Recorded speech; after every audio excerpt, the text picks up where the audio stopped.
Hi, this is Professor Fernandez, and we're talking here about video 2 in lesson 9. This is a video about the derivative function. So we'll have to review a little bit about the derivative very quickly and then talk about the derivative function. And then we will end up sketching the derivative of a particular function to get you used to visualizing the derivative function before we calculate it using limits. That's the next video. So this is example 3.11 from Calculus Simplified. Okay, the first thing I want to point out is that in video 8.2, we talked about how to calculate f prime of a using limits, and we also talked about the geometric interpretation of f prime of a. It is the slope of the tangent line, and specifically the line that is tangent to the graph of f of x at the point a comma f of a. All right, so visualization of that is if this is the function, and this is your a value, so that this is your f of a value, then the derivative is the slope of this line, right? Tangent to the graph. Okay, so that's a very quick review of these things. Given all that, how would we sketch the derivative of this function? Well, first thing I want to point out is that, look what I've drawn over here. This is y equals f of x, all right? What if I, below it, wanted to graph y equals f prime of x? Well, at the same a value over here, I would now have a y value. Okay, this was the tangent line. Let's say that this tangent line had slope of 3. Then on my derivative graph on f prime of x, I would have a y value of 3 at the point x equals a. And if I went back and redid the tangency and calculation, and I looked at this tangent line here, and let's say that this f prime of 0 was, 2, then I would go back and I would put a point at y equals 2 at x equals 0. Okay? And then you can see as I keep doing this, I would amass a bunch of points and I could connect them together to form the graph of a function. So that is basically what the derivative function f prime of x, is really doing. But there's more details there, so we want the derivative function to actually be a function, satisfy the definition of a function. So I talk about that in Calculus Simplified. But for the purposes of this example, all we want to do is we want to sketch that derivative function. Okay, we don't actually want to go through all that detail. So to do that, I'm going to show you a pretty useful and general procedure that you can use for sketching the derivative of a function. And what I've done in this example is, first of all, I have given you the graph of this function, right? So I'll zoom in a little bit. That's here. So that's the graph of x cubed minus 3x. And then I've left a blank set of axes for us to plot and sketch, really, the graph of the derivative. So I'm just going to write here so we don't forget. This is the graph of f prime of x. Okay, remind ourselves that that's what we're graphing here, not f of x or some other function. Okay, so what is that procedure I was talking about? The first thing that you should do that I think would really help in graphing the graph of the derivative is find where the function has horizontal tangent lines, and you'll see why in a minute. So let's just search around.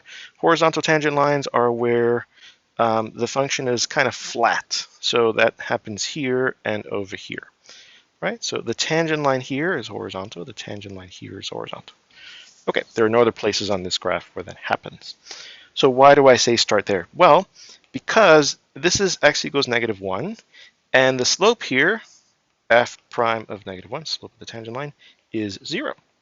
This is x equals 1, and the slope here, f prime of 1, of the tangent line is also 0. So f prime of -1 gives us x equals -1, y equals 0 as a point on the graph of the derivative function. So I go to -1, comma 0, I put a point there. F prime of 1 equals 0 gives us as a point 1, comma 0, right? So notice what I'm doing. I'm taking the x value, leaving it as the x value. I'm taking the slope, making it the y value. So then this point also, we plot it on the graph. So 1, comma 0, that is over here. All right, so beyond giving us 2 points to start off with, to start the f prime of graph off with, what is the use of this technique? Well, now I have those 2 points, and they are going to divide the graph for me into regions where the slopes have the same sign, SIGN. So let me show you that. And this is a simple example. There are much more complicated examples, especially ones that have discontinuities and asymptotes and stuff like that, where things are a little more complicated, but we're starting off simple. So what do I mean by these? This analysis divides the graphs into regions where the slopes of the tangent lines have the same sign, SIGN. Here's what I mean. Let's look at between -1 and 1. Okay, so I'm looking at just this region of the graph right there. Notice that if I draw tangent lines, I pick a point and I draw a tangent line, oh, it has a negative slope. If I pick a point here, draw a tangent line, still has a negative slope. Pick a point here, draw a tangent line, still has a negative slope. Okay, so in this entire region, all of the slopes are negative, the slopes of the tangent lines. Okay, so that tells me that if I slide down here, again, remember this is the graph of the derivative, f prime of x, then because the slopes are negative, and because this is the graph of the slopes, then the y values are negative. Okay, so the graph is going to live down here in this region between x equals -1 and 1. I'm going to do the same thing, same type of analysis now for the other regions. Right, so there are 3 regions that we have divided the graph into. This one, and this one. So let's look at this region over here, this part. Okay, let's do the same type of analysis. So I'm going to pick a point, draw a tangent line. Hey, positive slope. Okay, pick a point, draw a tangent line, still positive slope. And then you can see just by looking at it that this entire region is going to have a positively sloped tangent line. Positively sloped. On the graph of the slopes of those tangent lines, f prime of x, therefore the y values must be positive, positively sloped. So the graph has to live up here. All right, last region, same thing. I'm going to pick a point here. Oops, let me not do that with the highlighter. Pick a point here and then draw a tangent line. There we go. Pick a point here, draw a tangent line. There we go. Same thing. You can see that, again, these are positively sloped tangent lines. They look like that or like that. So again, positively sloped on the graph of the slopes. Positive means that the graph is going to live up here. So the usefulness of doing this is really that if I were to now try to sketch the derivative, it's really like a check on your work.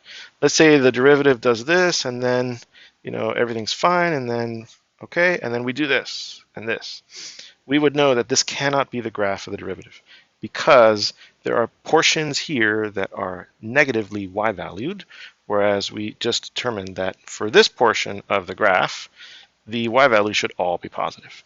All right, so it's in that sense that I mean that doing this type of analysis helps you check your work. Okay, see if I can erase just that little bit. Okay, I'll take it. Put this back.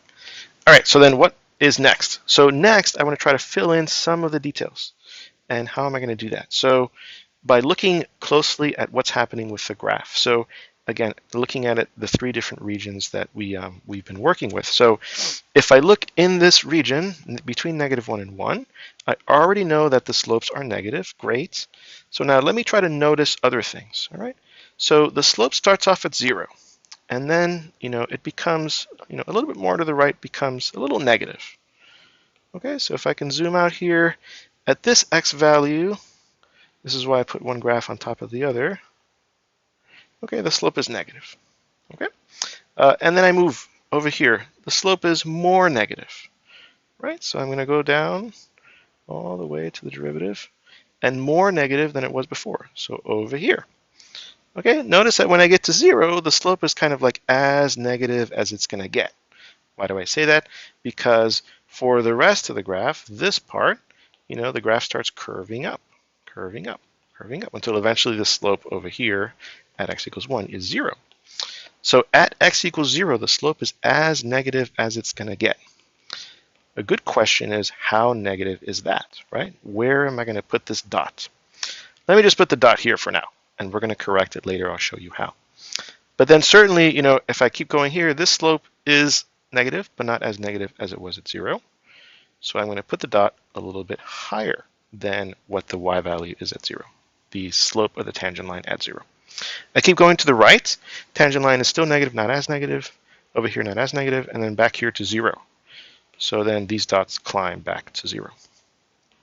Okay, so this gives me a graph that you might be tempted to connect in a very specific way and I hope that you do have the temptation to connect it in a kind of parabolic way, right? And we'll talk about that at the end. And that's a really good, again, we're sketching the derivative. We're not, uber accurate graphing of the derivative. That's a really good sketch of what happens to the derivative graph between -1 and 1. So now let's look at after 1. After 1, notice that if I do the same analysis, I start at 0, I move here, a little positive, move here, more positive, move here, even more positive, move here, even more positive. Okay, so this y value here would be positive. This y value here would be even more positive, right? More positive than that one. And then this y value here, the slope of the tangent line, even more positive. So I would keep connecting this graph, right? You can kind of see that what seems to be emerging is the graph of a parabola. And there's no reason why that should be true as far as we know, but there's a lot of clues that are hidden that we'll talk about at the end of the video. And then for the left-hand side, same thing. We start off at 0. Let's move that way to make the analysis a little easier and consistent with what we've been doing. Pick a point here, still positive slope. Again, it's this. This is a positive slope. This is a negative slope. Okay, so move over here, more positive. Move over here, more positive. Move over here, more positive. So again, this little portion down here, positive slope. This little portion, a little bit to the left, positive, more positive. A little bit to the left, more positive. A little bit to the left, more positive.